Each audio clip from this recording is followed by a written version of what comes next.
Are you a baseball or softball player having trouble getting what you're doing in the weight room to transfer over to the field? What's going on? Thanks for checking in. Today, I'm going to show you a comprehensive deep dive into an annual training cycle that I do with my high-level Power 5 Division I athletes, the ones that are at LSU, the ones that are at the Florida. So this is one you're not going to want to miss. Make sure you stay tuned. Check this one out. The most important thing we need to realize getting what we're doing in the weight room to transfer over to the field is that there's a massive difference between working out and then being on a structured training program or structured training system. You have to build the base and go level by level throughout an entire season or off season if you're going to get the most benefits out of that said program. So how we break that up in physiology, how we break that up from a programming standpoint is three main factors. So you have a macro cycle, which is an entire season or 1 year period. So think fall training to summer, year round. You can think of this, how am I going to build a foundation freshman year of college to where I can keep stacking the layers and become an elite player by my junior or senior year when I'm draft eligible. So that's the macro cycle. That's the big picture programming, what we're trying to accomplish over an entire year. Then we have our mesocycles within those macro cycles, which are each block of training. So these are going to be your 4 to 8 week periods. So what are we trying to accomplish during that said block of training? This is called block periodization or undulating periodization. There are really two main types of periodization. There is undulating or block periodization, or there's what we call linear periodization. You can think of linear periodization as bodybuilders where they have to peak for a show. They have a lot of controlled environment training to where they just have to step on stage, 1 day out of the year. As power athletes, as athletes in any sport, we do not want to go with classic linear periodization because there's too many unknowns that can flare up, especially, in a 54, 56 game season in college and 162 game season in the big leagues. The most bang for our buck is going to go with that block or undulating periodization.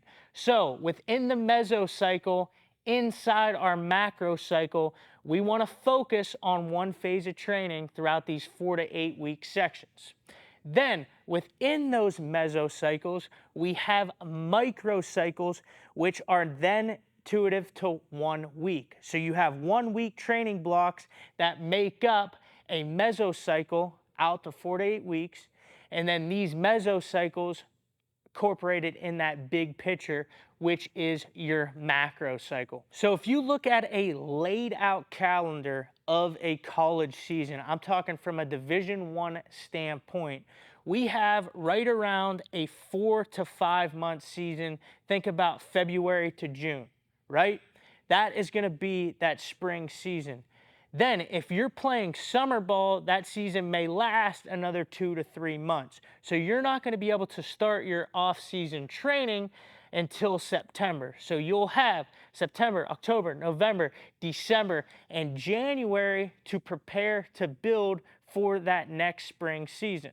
And this here is one of the main reasons why I do not recommend summer ball if you're not developed enough. Because look, that's taking away a good 2 to 3 months of your off-season training to where you can start it and build for that next season. So if you're a guy that teams are looking for, they want to see you swing a wood bat, you're in one of these high-level summer ball leagues like the Cape Cod League, whatever it may be, okay, go ahead, go show what you can do with that wood bat, because if you show out there, that's just going to improve your draft stock. But if you're a young rookie, if you're a freshman, a sophomore that isn't developed enough, I would not waste your time playing summer ball. I would start that off-season training early. But since a lot of you guys do play summer ball in college, we're going to show you the mesocycles from the beginning of September. So we have our macro cycle, right, the year. Now, don't mind my handwriting. right? But we're gonna go down to our meso cycles. So think about it, September through January, that's a 4-month period. From here, September is going to be our general prep, okay? So GPP training, just bringing up work capacity to recover better later on in a program. Then in September, we're gonna start working on our force absorption stuff and then start our eccentric training phase. From there, we're going into October, we're gonna finish our eccentric training phase, and then we're gonna start our isometric training phase to target the tendon muscle junction to aid in that injury prevention. After October, we have November. We're gonna finish those isos and then start our heavier lifting concentric phase. After November, we have December. We're gonna finish that concentric phase and then we're gonna start what we call velocity-based training. That is going to be the cherry on top. So rather than dictating intensity based on sets and reps, we're dictating intensity based on contraction velocities. So from there, we hit January, right before guys have to report back to the season. We're gonna finish that velocity-based training and we're gonna peak for our season, making sure we're the strongest, biggest, most explosive athlete we can be before the start of that season. Then, once season starts in February, I believe Division I is February 17th, we are just maintaining throughout the year, whatever the body needs. Your goal is to be the best baseball player you can be. That means doubling up on your recovery. However, a lot of mistakes that guys make is they just leave the weights in general during the season. You do not want to do that. The first thing that's going to go during your season is your ability to contract at high speed. So you need to make sure you're doing your strength, speed, and power work throughout the season, but you're playing that fine line because you don't want to tax out your nervous system. So go ahead, hit the weight room 2 to 3 times a week, do your good power clusters, and that's going to maintain what we spent all off season to build. So through that meso cycle, like I said, we have our micro cycles. We can call October another macro cycle, but you can see how the funnel's just getting smaller. So if we pick a, off-season date in October, we have week 1, week 2, week 3. What's all the work that we need to get done within that month of October? Each week, we need to get 1 unilateral body day in, so 1 single leg heavy strength day in. In October, we're focusing on lowering slow, eccentrics, building true foundational strength. Then we need to get 1 bilateral, so 1 double leg lower body in that week.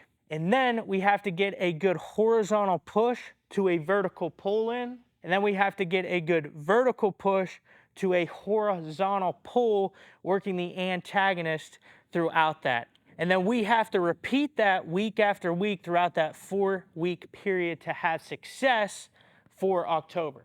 And then within October, we can break that down into our microcycle, right? Which is day by day or throughout a week. So day by day, if we pick a Monday in October, we have to do our dynamic warm-up every day. We have to do our movement prep every day, our power work every day, our strength work every day with a big focus on eccentric, and then we have to do our accessories every single day. So here's how you can see microcycle, right, feeds in to your mesocycles, feeds into your big picture macro cycle. So the idea here is figure out your goal.